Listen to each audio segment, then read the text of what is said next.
Bu videomuzda JavaScript'də sırf array'lər üçün lazım olan dövr operatorları haqqında danışacağıq. Hansı ki, öncəki dərslərimizdə biz dövr operatorları haqqında danışmışdıq. For öyrənmişdik, for ne öyrənmişdik, for of öyrənmişdik və while öyrənmişdik. Hansı ki, forun xüsusi bir sintaksi üçün nəzərdə tutulmuşdu.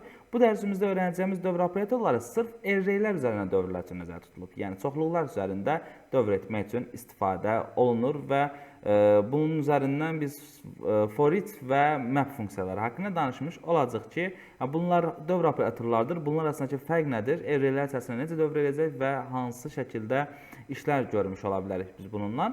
Gəlin, əvvəlcə for each üzərindən danışaq. Tutaq ki, bizim constant, yenə də users deyə bir array'imiz olsun və bu array'in içərisində yenə də bir obyektlər olsun və userlərin name'ləri 2 nöqtə, məsələn, Aynur olsun. Yaşları olsun, məsələn 20 olsun, virgül qoyaq, yeni məlumatlardan formalaşdıraq,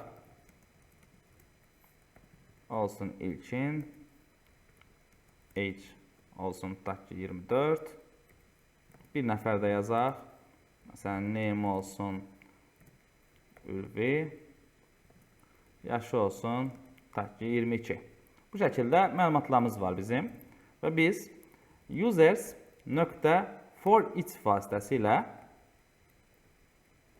bu şəkildə bir arrow funksiyondan istifadə edərək məlumatlarımızı for each vasitəsilə nə edəcəyimiz haqqında danışaq. Məsələn, biz for each vasitəsilə konsola əvvəlcə nöqtə log yazaq, x-larımızı bir konsola verək. Gördüyümüz kimi neynədir? Hər bir sətri ayrı-ayrılıqda konsola verdi. Yəni, bunun arasında bir fərq var. Users deyək. Gördüyünüz kimi bu nə eləmişdi? Üçünü bir yerdə verirdi. Ayrı-ayrılıqda for each vasitəsilə biz onu konsola verə bildik. Hətta gəlin bura user deyək. Sizi çaşdırmasın. User yazırıq və burada user yazırıq. Gördüyünüz kimi nədir? Userləri bir-bir konsola vermiş olduq. For each vasitəsilə biz sadəcə olaraq array'imizin içərisindəki məlumatlar üzərindən dövr edirik. Məsələn, belə bir şey lazım olsa sizə ki, tutaq ki, neyniyək? Bunların maaşları var, tutaq ki, işçilərimiz də bunlar bizim. Və bu maaşların hətta yaşları gəlin bu üçün istifadə edir. Tutaq ki, cəmlərini tapacaq. Məsələn, burada let tutaq ki, sum deyə bir şey yaradardım. Bərabərdir 0 qiymətini mənimsədərdim bura və for each vasitəsilə sum plus bərabərdir user.age yazaraq sumları toplayardım və nəticə etibarilə sonda sumı konsola verərdim. Baxas olsaq, gördüyümüz kimi 66 cavabı qaytarmış oldu bizə. Yəni, neynədir? Yaşlarını cəmləmiş oldu. For each bizə heç bir dəyər return eləmir. Bunu mütləq şəkildə yadımıza saxlamalıyıq. Yəni, heç bir dəyər qaytarmır. Sadəcə olaraq array'in içərisində sətirlər üzərində gəzir. Yeni bir sətir də yaratmır. Çünki maplə arasındakı fərq tam olaraq elə budur ki, dəyər qaytarmır və yeni bir sətir yaratmır əslində.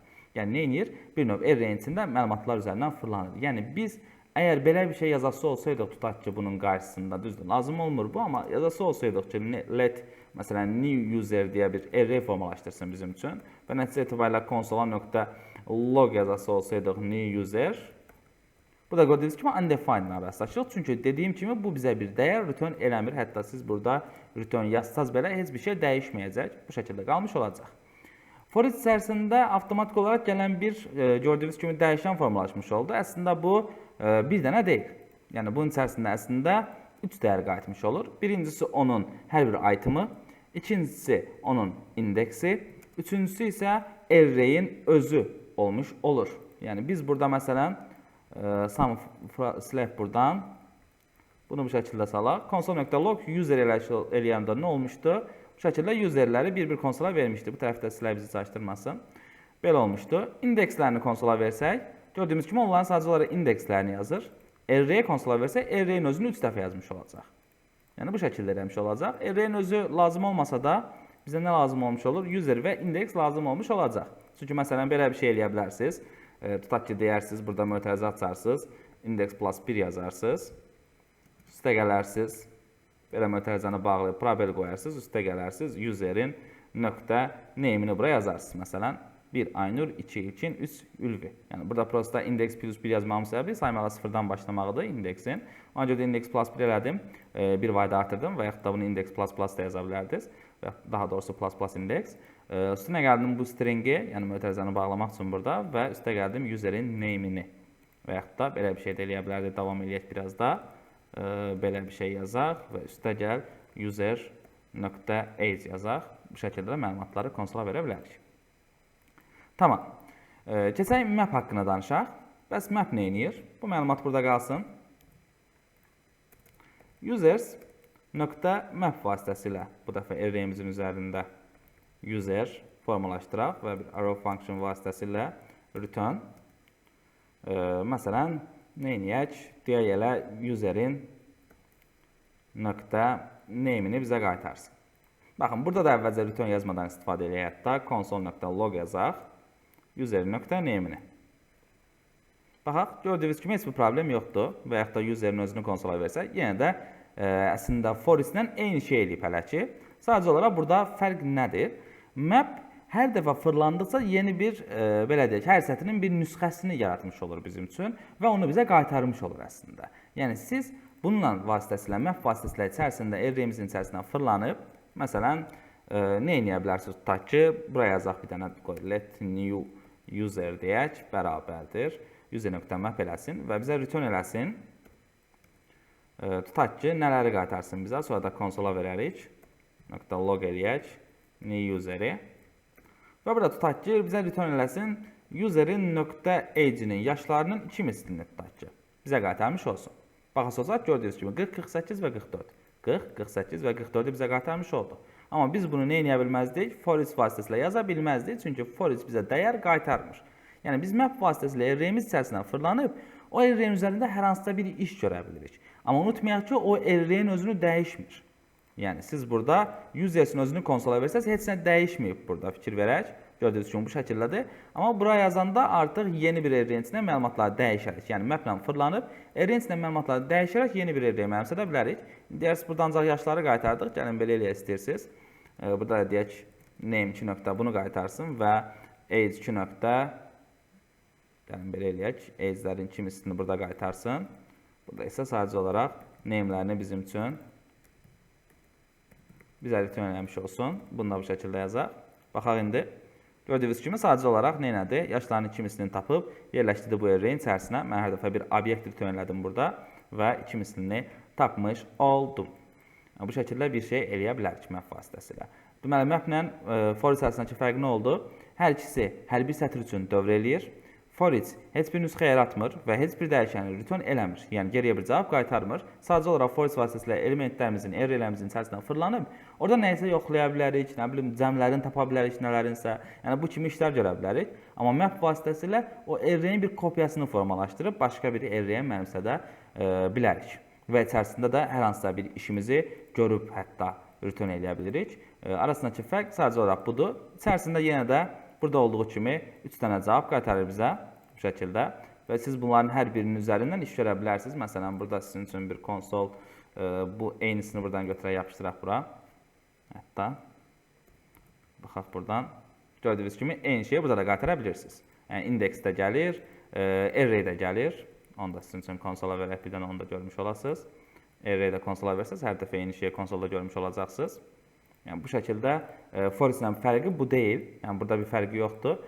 Fərq tam olaraq qeyd etdiyimiz şeylərdir. Map və for each-i tam olaraq tanıdıqdan sonra bir də əlavə olaraq reducer üzərindən danışaq. Tutaq ki, bizim bir constant bir array'imiz mövcuddur və bu constant array'imizin içərisində tutaq ki, belə deyək, A deyək buna, bərabərdir. İçərisində 5, 10, 15, 20, 12, 22 deyək qiymətlərimiz mövcuddur. Və bunun içərisində biz bunların cəmini tapmaq istəyirik. Tutaq ki, indiyə qədər öyrəndiyimiz şeylərdən, məsələn, ən sadə olaraq each-dən, for each-dən daha doğrusu və yaxud da map-dən, for-dan istifadə edərək bu şəkildə bir şey eləyə bilərik. Tutaq ki, bir constant və yaxud da constant yox təbii ki, let sum bərabərdir 0 deyə bir qiymət yaradaq və A nöqtə map vasitəsilə nə edək? Bir bu şəkildə funksiya formalaşdıraq və bizim üçün sum'ın içərisində əslində bu map ilə yox, daha doğrusu for each ilə olunması daha düzgündür məncə. Çünki dəyişən qaytarmamıza ehtiyac yoxdur. Sum plus bərabərdir x-i burada qeyd edək və nəticə etibarilə console .log vasitəsilə sum'ı konsola verək. Gördüyümüz kimi bu şəkildə 64 cavabı almış olduq. Məsələn, bunu belə bir sintaksis halına gətirəsi olsaq, cəm deyə bir funksiya yaradaraq istifadə edəsi olsaq, tutaq ki, yuxarıda belə bir şey eləyək. Cəm deyə bir funksiya yaradaq. Let cəm bərabərdir. Bir function olmuş olsun bu bizim üçün. Tutaq ki, arrow function istifadə edək hətta içərisində. Cəm nə edəcək bizim üçün? Bir dənə qiymət göndərmiş olacaq. Tutaq ki, belə deyək, x deyək buna və nəticə etibarilə sum plus bərabərdir x qiymətini işini görmüş olacaq və for-in içərisində də bu funksiyanı çağıraq. Cəm deyə funksiyanı çağırdıq və nəticə etibarilə eyni kodu icra eləmiş olduq. Sintaksi sadələşdirdim çünki for-each və reducer haqqında arasında daha doğrusu fərqləri görməyinizi istəyirəm. Reducer vasitəsilə biz nə edə bilərik? Bu şəkildə yazırıq və avtomatik olaraq bizim üçün bir metoda ehtiyac olur. Yəni fərqi yoxdur, bunu burada yazmış yoxsa burada yazmış, amma metodun içərisində avtomatik olaraq göndərilən 2 dənə qiymət peyda olmağa başlayır. Nədir bunlar? Birinci funksiyamızı yazırıq və ilkin qiymətimizi təyin edirik. Bu şəkildə edək bunu. Və bu reducerın özünü birbaşa let sum bərabərdir qiymətlə mənimsədək. Bu şəkildə. Funksiyamızı çağırırıq və ona ilkin qiymət göndəririk. Nəticə etibarilə burada x və y formalaşmış olur. Buradakı x-i gəlin bir konsola verək, sonra bir y-i konsola verək. Görək bunlar nədir? Məsələn, console.log eləyək x və console log eləyək y burada. Samı da buradan silək artıq. Gördüyümüz kimi bizim üçün nə edir? 0 verir, sonra 5-i qaytarır. Sonra undefined verir, sonra 10-u qaytarır. Bu şəkildə davam eləyə gedir. Yəni, nəticə etibarilə ilk öncə x qiymətini verdiyi, burada göndərdiyimiz ilk qiymətdir əslində. Bunu bilməyiniz üçün bu şəkildə qeyd elədim. Yəni, ikinci yazdığımız dəyər gəlib x-in yerinə oturur, ilk qiymətimiz olaraq formalaşır. Digər dəyişən isə, digər dəyərimiz isə nə edir? Ardıcıllıqla belə deyək, digər dəyişənlərin qiymətlərini alır. Sadəcə olaraq burada daha sonra ikinci addımda bu 50-ni görmürük. Bunun səbəbini gəlin izah eləyək. Baxın, bu şəkildə 0 olaraq başlama qiymətini təyin edirəm və x plus bərabərdir y olaraq buraya yazıram. Bu şəkildə baxdığımız zaman nə səhv elədik burada? Y bərabərdir, x plus bərabərdir y. Burada return yazmalıyıq. Return x bərabərdir y. Bu şəkildə yazdığımız zaman reducer vasitəsilə istifadə eləyərək, biz reducerdan istifadə eləyərək yazaraq yeni bir dəyişən formalaşdırmadan, yəni cəm deyə bir funksiya yaratmağa, daha sonra yeni bir funksiya yaratmağa falan ehtiyac olmadan nə iş görə bilirik? Avtomatik olaraq yeni bir dəyişənə ehtiyac olmadan cəmləmə işlərini görə bilirik. Yəni biz dövrdən istifadə edərək hər hansısa bir riyazi əməl və yaxud da başqa məntiqi bir əməl yerinə yetirəcəksə, for-dən istifadə eləməyə və yaxud da mapdən və yaxud da for-dan istifadə eləməyə ehtiyac yoxdur. İstəsəz bunu qarışıq formaya, yəni bayaqki formata da aparaq ki, belə deyək, bunu qıraqda yazmamızın bir fərqi olmadığını görəsiniz. Bu şəkildə array'imizi formalaşdıraq. Nə deyir burada? Bunu da silək buradan və gördüyünüz kimi eyni for-içdə olan sintaksi burada da yazaraq qiymətlərimizi toplaya bilərik. Return vasitəsilə yazdıq. Yəni buradan belə başa düşülür ki, nə edir? Bizə cavab qaytarmış olur. Hansı parametrlərdən ehtiyacı var? Bir funksiyaya ehtiyacı var mütləq şəkildə, bir metoda ehtiyacı var və bir başlama qiymətinə ehtiyacı var. Çünki bizə nəticə etibarilə bu qiyməti qaytarmış olacaq. Yəni nə iş görürsünüzsə görün, nəticə etibarilə bu qiyməti bizə toplayıb ən sonda qaytarmış olur. Buna akkumulyator da deyirlər. Yəni kodların icrası zaman baş verəcək ilk qiymətimizi akkumulyator da deyirlər. Çünki bütün əməliyyatlar əslində bu qiymətin üzərində icra olunmuş olur. Çünki bəzi yerlərdə bunu akkumulyator və yaxud da ACC olaraq yazıldığını görəcəksiniz. Bilin ki, bu akkumulyator sözünün qısaldılmışıdır. Digər dəyişənimiz isə bizim array'imizin içindəki itemlarımızı sətir-sətir götürmüş olur.